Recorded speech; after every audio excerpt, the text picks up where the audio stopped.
ओम शांति। ओम शांति। ओम शांति। आज है 16 जुलाई 2025। साकार माँ वाक्य। बाबा कहते मीठे बच्चे, जो सर्व की सद्गति करने वाला जीवन मुक्ति दाता है वह आपका बाप बना है। तुम उनकी संतान हो तो कितना नशा रहना चाहिए। जो सर्व की सद्गति करने वाला जीवन मुक्ति दाता है वह आपका बाप बना है। तुम उनकी संतान हो तो कितना नशा रहना चाहिए। आज का प्रश्न, किन बच्चों की बुद्धि में बाबा की याद निरंतर नहीं ठहर सकती है? किन बच्चों की बुद्धि में बाबा की याद निरंतर नहीं ठहर सकती है? उत्तर है, जिन्हें पूरा निश्चय नहीं है उनकी बुद्धि में याद ठहर नहीं सकती। हमको कौन सिखला रहे हैं ये जानते नहीं तो याद किसको करेंगे? जो यथार्थ पहचान कर याद करते हैं उनके ही विक्रम विनाश होते हैं। बाप स्वयं ही आकर अपनी और अपने घर की यथार्थ पहचान देते हैं। अर्थात मैं आत्मा बिंदी, बाबा भी बिंदी, और जो हमारा घर है वह है परम धाम। वो है यथार्थ याद, यथार्थ पहचान। ओम शांति। अब ओम शांति का अर्थ तो श्रेय बच्चों को याद होगा। हम आत्मा है, हमारा घर है निवारण धाम व मूल वतन। बाकी भक्ति मार्ग में मनुष्य जो भी पुरुषार्थ करते हैं उनको पता नहीं कहाँ जाना है, सुख किस में है, दुख किस में है, कुछ भी पता नहीं। यज्ञ, तप, दान, पुण्य, तीर्थ आदि करते सीढ़ी नीचे उतरते ही आते हैं। अभी तुमको ज्ञान मिला है तो भक्ति बंद हो जाती है। घंटे, घड़ियाल आदि व वातावरण सब बंद। नई दुनिया और पुरानी दुनिया में फ़र्क तो है ना। नई दुनिया है पावन दुनिया। तुम बच्चों की बुद्धि में है सुखधाम। सुखधाम को स्वर्ग, दुखधाम को नरक कहा जाता है। मनुष्य शांति चाहते हैं परंतु वहाँ कोई भी जा नहीं सकते। बाप कहते हैं, मैं जब तक यहाँ भारत में न आऊँ तब तक मेरे सिवाय तुम बच्चे जा नहीं सकते। भारत में ही शिव जयंती गाई जाती है। निराकार जरूर साकार में आएगा ना। शरीर बगैर आत्मा कुछ कर सकती है क्या? शरीर बगैर तो आत्मा भटकती रहती है, दूसरे तन में भी प्रवेश कर लेती है। कोई अच्छे होते हैं, कोई चंचल होते हैं, एकदम तवाई बना लेती है। आत्मा को शरीर जरूर चाहिए। वैसे ही परमपिता परमात्मा को भी शरीर ना हो तो भारत में क्या आकर करेंगे? भारत ही अविनाशी खंड है। सतयुग में एक ही भारत खंड है और सब खंड विनाश हो जाते हैं। गाते हैं आदि सनातन देवी देवता धर्म था। यह लोग फिर आदि सनातन हिंदू धर्म कह देते हैं।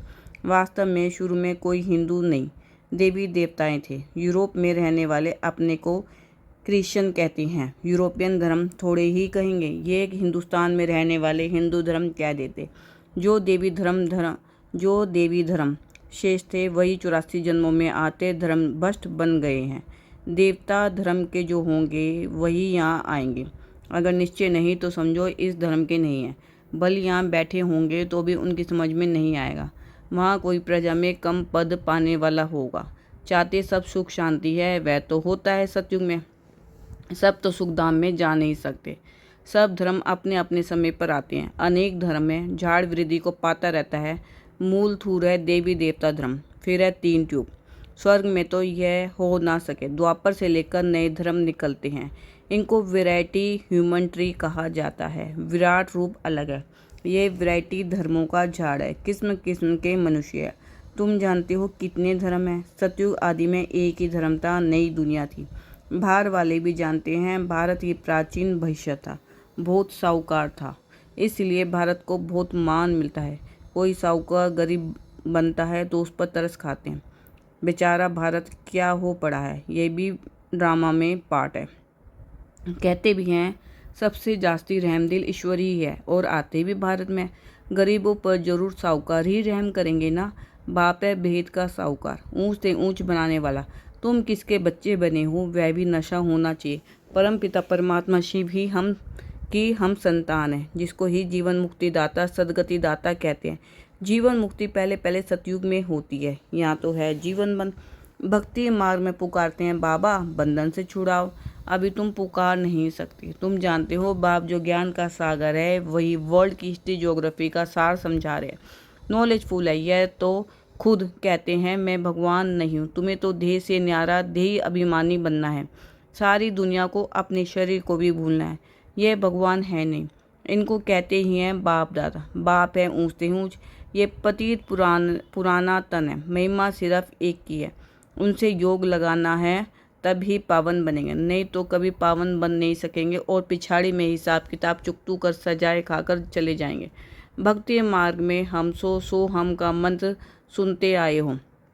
हम आत्मा सो परमपिता परमात्मा सो हम आत्मा, यही रोंग मंत्र परमात्मा से बेमुख करने वाला है। बाप कहते हैं बच्चे, परमात्मा सो हम आत्मा कहना यह बिल्कुल रोंग है। अभी तुम बच्चों को वर्णों का भी रहस्य समझाया गया है। हम सो ब्राह्मण हैं, फिर हम सो देवता बनने के लिए पुरुषार्थ करते हैं, फिर हम सो देवता बन क्षत्रिय वर्ण में आएंगे। और कोई को थोड़ी पता है हम कैसे 84 जन्म लेते हैं, किस स्कूल में लेते हैं। तुम अभी समझते हो हम ब्राह्मण हैं, बाबा तो ब्राह्मण नहीं है, तुम ही इन वर्णों में आते हो। अब ब्राह्मण धर्म में एडॉप्ट किया है।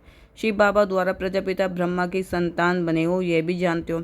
निराकारी आत्माएं असली ईश्वरीय कुल की है, निराकारी दुनिया में रहने वाली है, फिर सकारी दुनिया में आती है। पाठ बजाने आना पड़ता है, वहाँ से आए, फिर हमने देवता कुल में 8 जन्म लिए, फिर हम क्षत्रिय कुल में वैश्य कुल में जाते हैं। बाप समझाते हैं तुमने इतने जन्म दैवी कुल में लिए, फिर इतने जन्म क्षत्रिय कुल में लिए, 84 जन्मों का चक्कर है।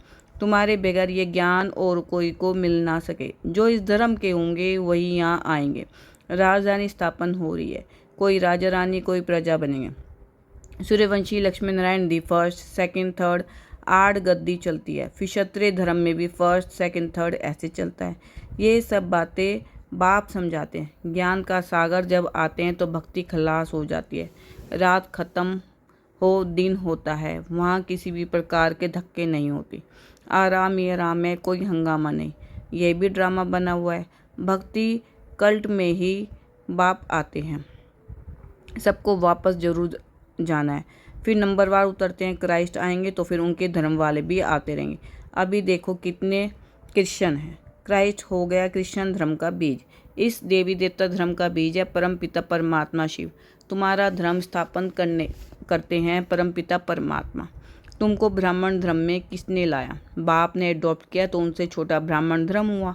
ब्राह्मणों की चोटी गाई जाती है, यह है निशानी चोटी। फिर नीचे आओ तो शरीर बढ़ता जाता है। ये सब बातें बाप ही बैठ समझाते हैं। जो बाप कल्याणकारी है वही आकर भारत का कल्याण करते हैं। सबसे अधिक कल्याण तो तुम बच्चों का ही करते हैं। तुम क्या से क्या बन जाते हो, तुम अमरलोक के मालिक बन जाते हो। अभी ही तुम काम पर विजय पाते हो, वहाँ काले मृत्यु होती नहीं, मरने की बात नहीं। बाकी चोला तो बदलेंगे ना, जैसे सरप एक खाल उतार दूसरी लेते हैं।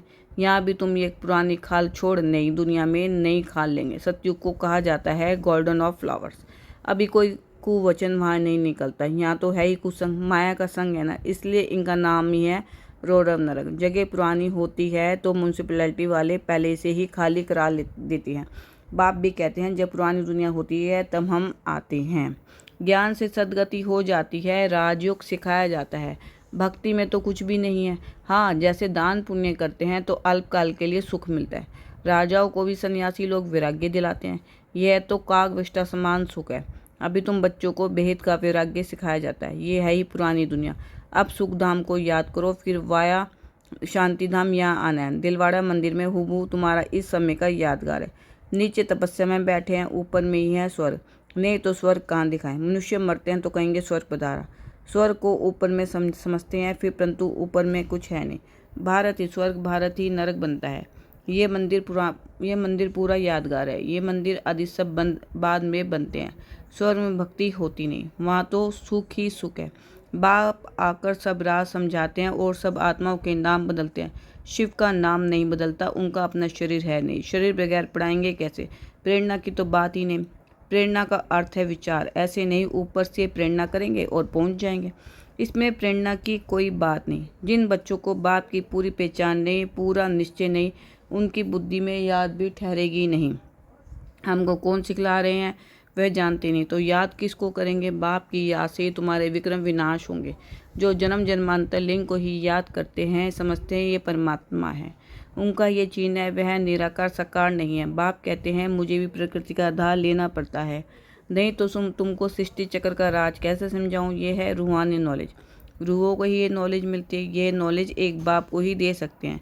पुनः जन्म तो लेना ही है। सब एक्टर्स को पार्ट मिला हुआ है। निर्वाण में कोई भी जा नहीं सकता, मोक्ष को पा नहीं सकते। जो नंबर 1 विश्व के मालिक बनते हैं वही 84 जन्मों में आते हैं।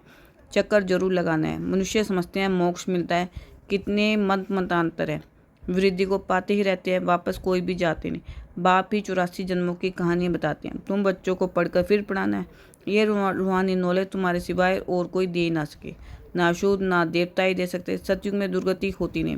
जो नॉलेज मिले, ये नॉलेज है ही सदगति के लिए। सदगति दाता लिबरेटर गाइड एक ही है। सिवाय याद की यात्रा के कोई भी पवित्र बन ना सके।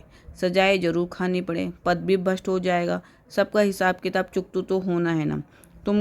तुमको तुम्हारी ही बात समझाते हैं। और धर्मों में जाने की क्या पड़ी है। भारतवासियों की नॉलेज मिलती है। बाप भी भारत में आकर 3 धर्म स्थापन करते हैं।